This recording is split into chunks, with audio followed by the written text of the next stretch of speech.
lesbiana, me identifico, lo vivo así.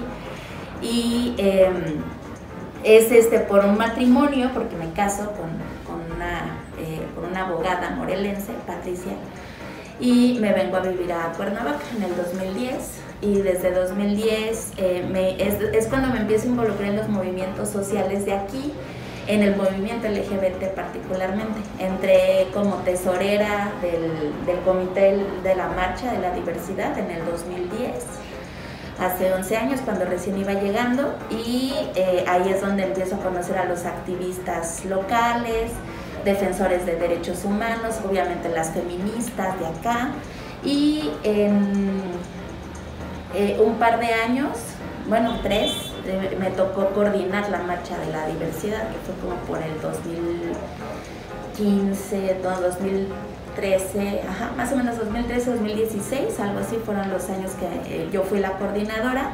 Y bueno, en ese proceso, pues nos involucramos en el proceso para matrimonio igualitario aquí en el estado de Morelos, que eso se logró en 2016. También dentro del movimiento feminista en el 2011 con la tipificación de feminicidio, ¿no? Con la documentación, órdenes de protección. Fuimos impulsoras de la alerta de género, no como peticionarias, pero sí con una incidencia a través del Observatorio Ciudadano Nacional del Feminicidio. Patti y yo, nuestra asociación, formamos parte de esa red nacional, y a través de esa vinculación pues que tenemos con activistas defensoras de derechos humanos de las mujeres en el observatorio, pues fue que nos involucramos, me acuerdo, primero en el cambio al reglamento de la alerta de género para que pudiera funcionar, porque resulta que la primera alerta que me acuerdo que se promovió debe haber sido como por 2008, cuando recién se había aprobado la ley de acceso a las mujeres a una vida libre de violencia, y era un proceso complicadísimo. Estaba hecho para que nunca se pudiera decretar una alerta de género. Entonces, lo que hicimos, me acuerdo que nos la pasamos en muchas reuniones en Segov, allá en México, haciendo la incidencia y peleando que cambiara el reglamento para que la alerta de género fuera operativa. Se le asignaran recursos, se decretara no nos pidieran tantos requisitos, porque me acuerdo que en ese tiempo estaba incluso en duda el llamado interés legítimo, por ejemplo. O sea, cuando se promueve, me acuerdo que una de las primeras solicitudes fue la del Estado de México, y lo que contesta la autoridad en ese tiempo era que nosotras qué teníamos, o sea, casi que nos importaba si a nosotras no nos habían matado a nadie, ¿no? Entonces era un asunto como pues muy ilógico, ¿no? Y que además tenía pues muchos tintes políticos. Me acuerdo que en ese tiempo pues Peña Nieto era gobernador del Estado de México, estaba por lanzarse a la candidatura a la presidencia, y fue tomado muy a mal, ¿no? por el gobierno de aquella entidad, y aún así se logró, debe haber sido como en 2014 que se logra el cambio del reglamento, y entonces es que se logran decretar muchas alertas que logran funcionar, ¿no? Eso dentro del movimiento feminista es como una incidencia en la que estuvimos muy involucradas, ¿no? Mi esposa y yo, y otras compañeras y amigas dentro de esa red. Y bueno, acá en el movimiento LGBT ha sido complejo.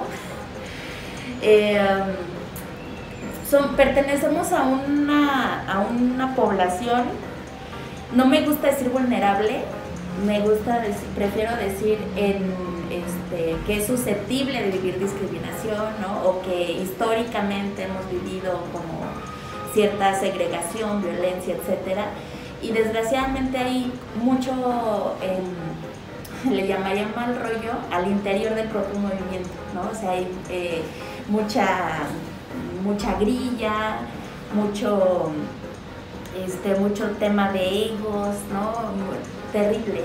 Realmente yo creo que si nos uniéramos como comunidad marginada, ¿no? Que somos, podríamos lograr más cosas que estándonos mordiendo entre nosotros, ¿no? Ha sido un proceso complejo que yo, bueno, me parece que donde logramos salvarlo o logramos hacer de lado nuestras diferencias fue justamente en el 2016, aquí en Morelos, cuando fue una coyuntura muy interesante porque resulta que Peña Nieto, contrario a lo que podamos pensar, presenta una reforma justamente el 17 de mayo de 2016, presenta una iniciativa presidencial para que se legalizara el matrimonio igualitario en todo el país y también identidad de género. O sea, se lo pasó a la Cámara de Diputados, a la Cámara Alta y a la Cámara Baja para que fuera por decreto en el marco del 17 de mayo, y fue un proceso en el que estuvieron involucrados colectivos LGBT, y cuando se presenta esa iniciativa, aquí ya teníamos históricamente varias iniciativas igual congeladas como está ahorita Identidad, ¿no? Y entonces me acuerdo que al presentar Peña Nieto ese 17 de mayo, descongelan inmediatamente la de aquí. O sea, no sabíamos ese mismo día. Yo andaba en Guadalajara, yo había ido a visitar a mi familia y me hablan y me dicen, oye, ¿por qué no estás aquí en el Congreso de Morelos? Porque se va a aprobar matrimonio. ¿Qué? ¿No? ¿Por qué? ¿No? ¿Qué pasó? Y sí, se aprueba ese mismo día. Debe ser el 17 al 18 de mayo.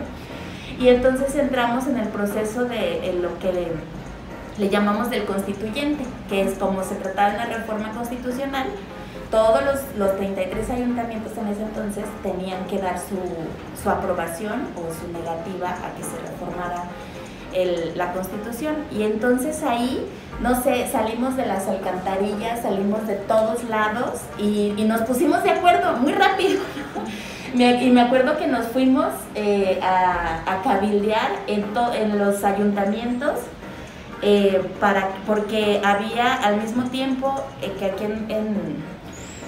al tiempo que andábamos nosotros obviamente buscando que no nos la bloquearan, que los ayuntamientos dijeran que sí, o que por lo menos, como estaba la ley en ese entonces, se pasara por afirmativa ficta, ¿no? O sea, que no se pronunciaran y que entonces pasara como un sí.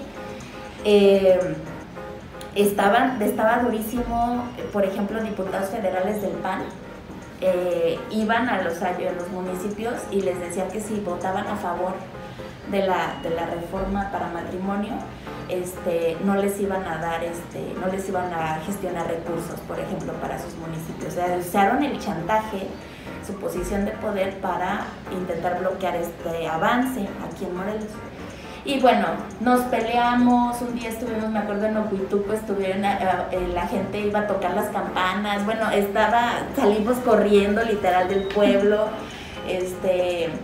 aquí en Cuernavaca, que fue una de las últimas sesiones de Cabildo, venimos literal a reventar la sesión, ¿no? Dije, porque si no se llevaba a cabo la sesión, ya estaba en el límite, digamos, legal, y entonces Cuernavaca podía pasar como con la afirmativa ficta. Y entonces dijimos, iba a haber sesión de Cabildo y llegamos aquí con panderos, me acuerdo, bocinas, para impedir que se llevara a cabo la sesión de Cabildo. Y en ese entonces, me acuerdo que aunque varios de nosotros no podíamos vernos ni en pintura, o teníamos historia, o nos teníamos cierto, no sé, coraje o lo que sea, en ese momento éramos uno solo, ¿no? Híjole, pues es que ambas tienen sus matices, ¿no? Sus blancos y negros. Por ejemplo, cuando estás fuera, por supuesto que eres totalmente libre de expresar, de cuestionar y demás. Sin embargo, esta experiencia que tengo ahora ya de año y medio en este espacio, me hace sostener que sí es posible hacer incidencia desde dentro, ¿no? Y que es en cierta medida más fácil a lo mejor tomar una decisión, a lo mejor gestionar alguna cosa. No es lo mismo que yo llegue como coordinadora de la marcha a que llegue como directora de un gobierno, porque entonces te abren la puerta en más espacios y te escuchan y tienes posibilidad de moverte, ¿no? Entonces, te digo, ambas tienen sus... Por supuesto que hay de repente cosas que personalmente, ¿no? Ideológicamente yo quisiera salir y gritar y enojarme y pelearme, ¿no? Si estuviera fuera lo haría, ¿no? Pero pues también estar en esta posición implica pues más como una especie de mediación, conciliación, hablar, pues eso, conciliar. Y en vez de gritar y venir a prender fuego a la plancha del Zócalo, pues vienes y pides la reunión o pides, presentas un escrito, en fin, o sea, es como diferente la manera de operar, pero en este año y medio te puedo decir que sí, se me han abierto más puertas y que creo que pueden resultar obviamente en cuestiones benéficas para mi comunidad.